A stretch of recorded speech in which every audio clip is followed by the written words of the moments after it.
Well, here we go. It's wide open. We got 1 day and 35 food plots.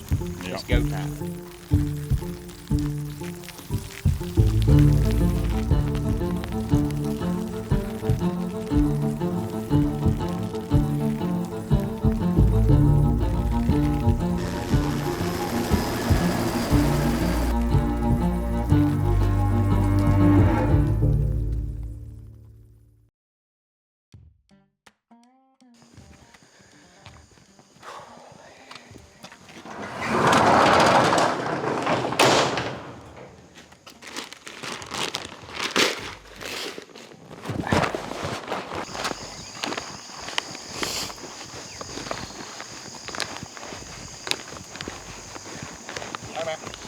Somebody's fence. Let me tell you something. I'll be dragging it, son. I was trying to make sure we had enough shield. We got 4 boxes, it'll be plenty. We can put it in the buggy whenever we get to that point. Of course, we've been doing all kind of projects. You've seen the driveway and it's looking good up here. You got it all slicked up. It's getting right. It's been a couple of weeks since I've been up here. But when it starts getting into planning out shield, it's like it shifts a whole nother gear. Because at that point, I mean, you're sitting here planning. Yeah. Oh, yeah. Yeah. But you planning on killing spots. Man, it's been, so I've gotten a lot of it done. Of course, like small stuff right in front of where we're gonna put box stands, or trying to put some shield in some areas that you could just ease in and put a ground blind if you get a shooter on camera. But right up here in the front, the big field, we need to go in, and if we can get it clipped, and then my thoughts are, and you can tell me different, but my thoughts are if we could neck that big field down, kind of like last year where that one side was too wet and it grew up, well then it was the best year we ever had. That's right. I think a lot of the problem with that plot in the past has been so big. Yeah, too big. I mean, you couldn't, especially when we was bow hunting there, I mean, if you bow hunt there any, it's hard to hunt it with it too big, but if you make it smaller, I think they feel more secure coming in there. Man. And we can look at it when we get there. My thoughts were if we could shield in front of it, get it ready, and then condense down that plot with shield, and leave your food plot embedded, it could be perfect. 2023, baby, it's a go.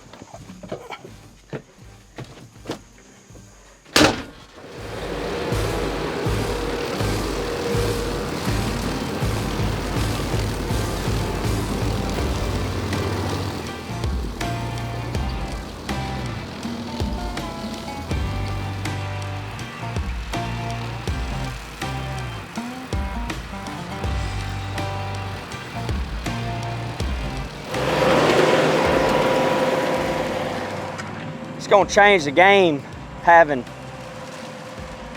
shield where you can get all the way in and out of this one, because this is a really good afternoon plot. There'll be 12, 15, 16 deer come out here, but the problem is whenever you get down, it always clears the field. So being able to slip in, slip out, and not blow the field is gonna totally change the game. But this little section hasn't really been worked in 2 years, so that's why we want to come in here with the Rhino disc and just break it all back down. And the biggest thing we fight out here is water. If we get any kind of rains or anything, it'll be 2 days before you can get on, and all this gumbo will crust over on the top, and then it just holds all that moisture up under. But this is absolutely perfect. 2 or 3 passes with the old Rhino disc, and this baby will be ready to plant. That's perfect. Getting good in front of where the blind's gonna go.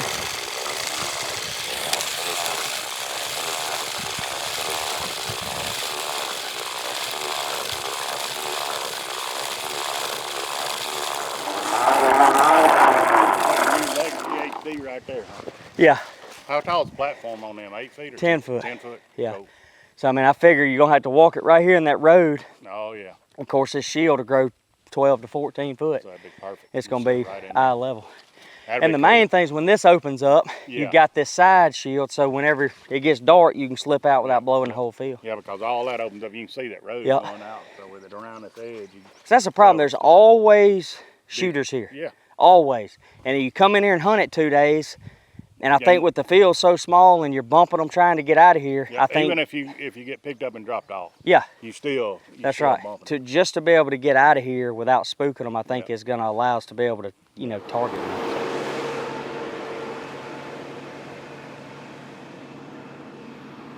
Perfect.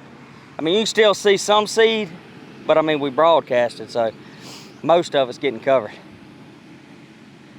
Good thing is, according to the weather, we got about 40% chance here in a couple hours, and then the next 3 days is 60-65%. So if we can get hit with some of that, we're going to be in perfect shape.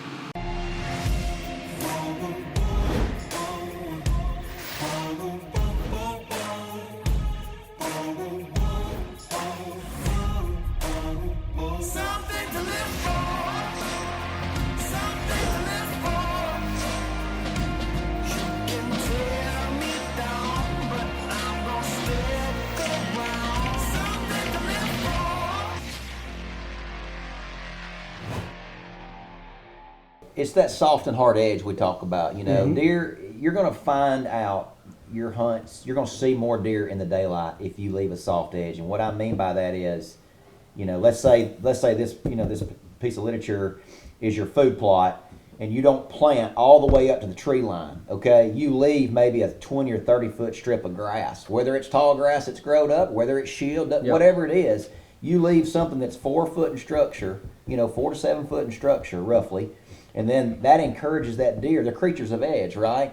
And if they can't see out in that field, coming out of the timber, then they're more likely to feel more comfortable to ease on out. So basically, they get to the edge and they're like, "Well, I mean, I'm out here now and it's safe, so I'm going on." That's right. And so then you get daylight walking. I think that's something that every hunter can relate to, right? You're sitting on a food plot, and you see that buck. Here he comes. He's going to do it. He's going to step out, and he stands there in the timber and he looks Until light's gone. until dark, and then here he comes. Yep. I mean, we see it all the time, and so this is what I tell my clients too. We do a lot of it. Like, I think soft edges are a really, really big factor in what we do, and they can be natural soft edges, or they can be something like shield.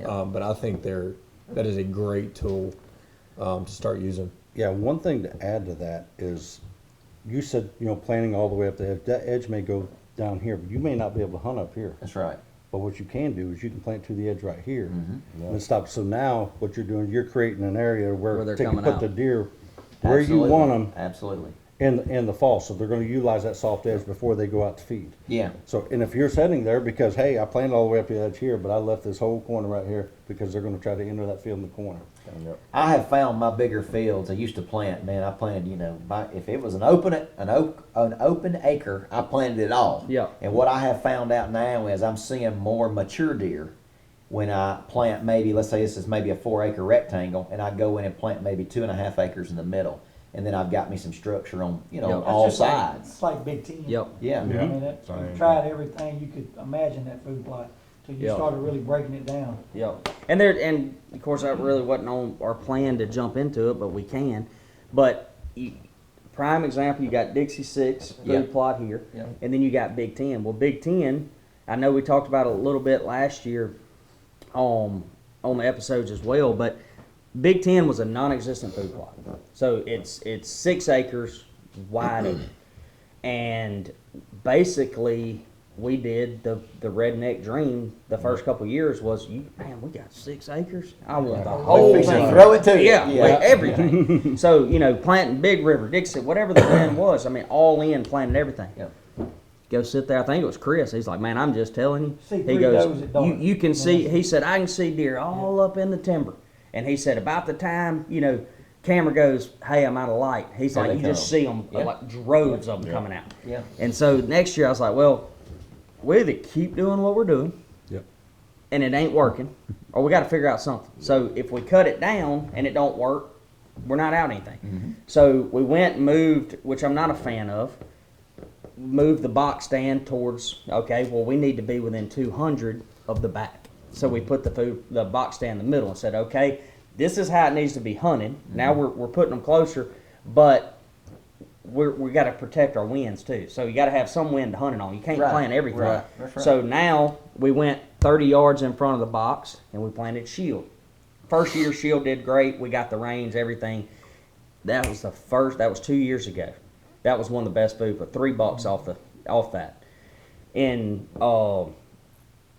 broad daylight. Morning hunts, like evening hunts, coming out, everything was good. Last year, prime example, shield did the same setup. It worked. It's one of the best food plots, totally changed the game. So we went in, planted shield, and it didn't come up great because of the rain, but it still got to 5 or 6 feet.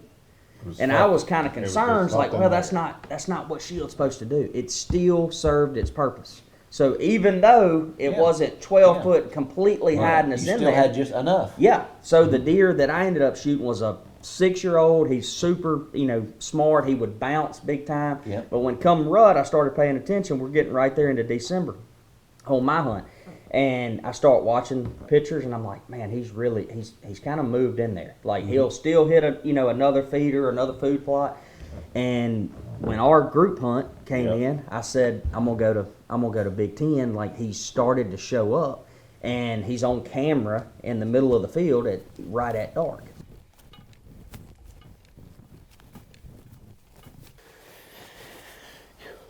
It does feel good to kick off Testing Grounds 2023. It's been a good, long, productive summer. Man, Joey, it seems like each year we do things different. Last year, we made major changes to the plot we're in here, which is Big Ten. And we've done it a bunch of different ways, shield in the back, food plot up here.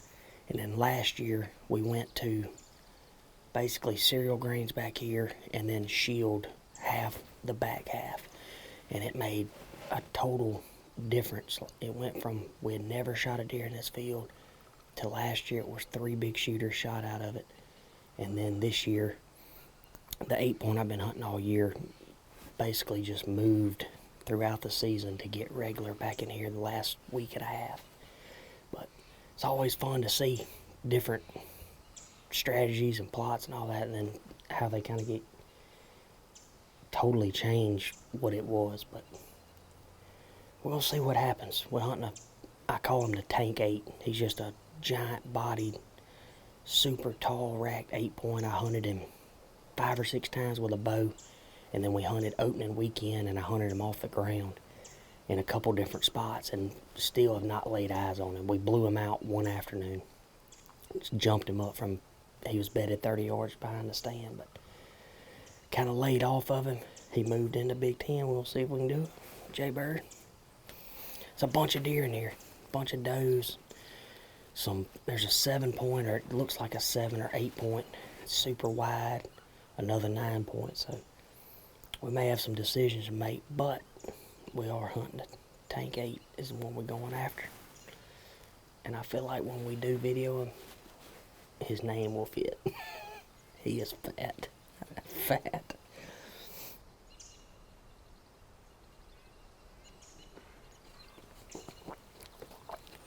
Deer in the back corner. First one of the evening. Look like a little skillet. Yep, little skipper. Yearling. Dude, I love this stand, being able to see up in those woods.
Here he comes.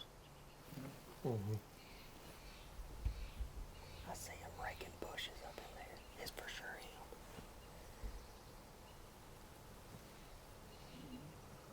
Yeah, he's supposed to come in the field. To the left of the doe.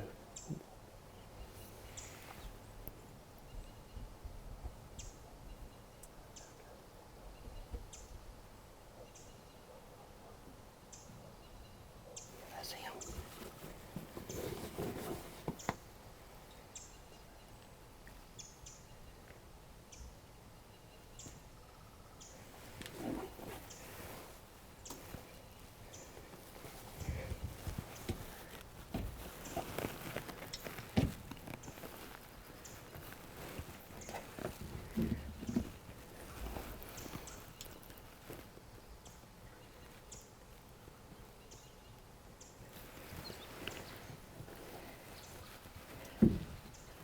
Doesn't have to shift around.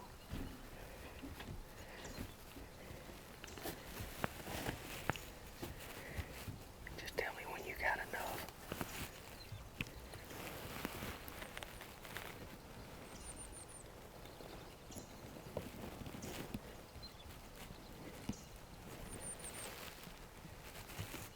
You good? Dang it.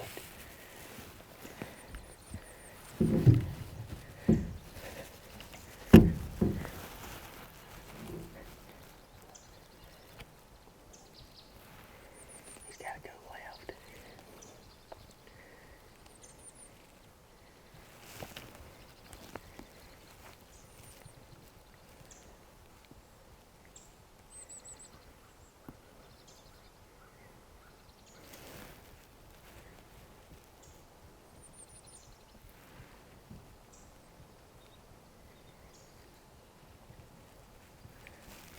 There you go, you got him. You got him.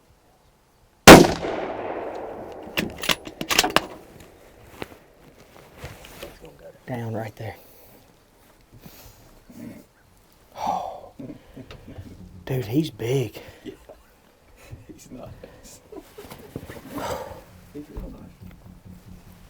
Dude, he's so pretty coming in there. Thank you, Lord. Well, I ain't even gonna say first afternoon. It's a year-long process here. That's my first deer out of the Legacy HD. I can tell you this. As my boy Chris Ashley says, a gentleman's hunt. This was 10-foot shield when we got it in the ground. And then you could have slipped in and out of here without ever disturbing anything. And then 120 something days, no rain. It all finally wilted away. Of course, food plots, that's the third time we've planted this one, and we ended up planting big 3. And finally got it up enough at the end of November, but it's been super dry. I was looking, it was blood spraying here. I looked up, 100% buck down, buddy. And a beautiful Delta sunset. Gosh, dude, that's awesome.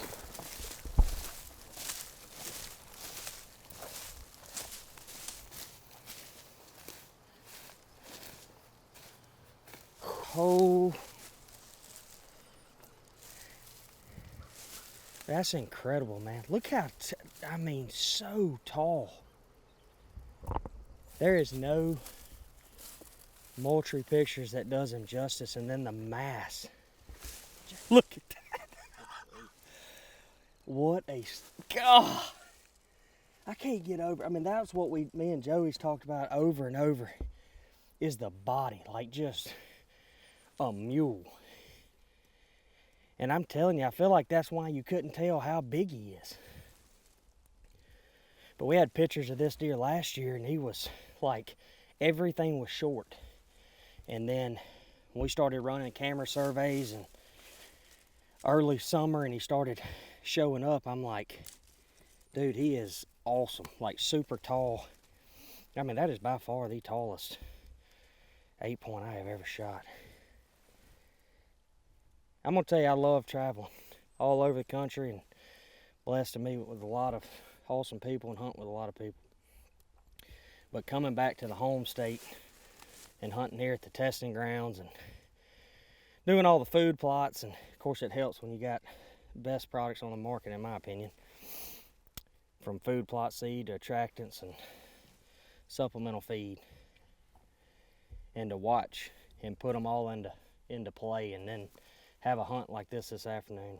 It's at the top for me. Mm-hmm. Well, here we are. We're sitting up. I look through the timber, and he's as far in there as I could see.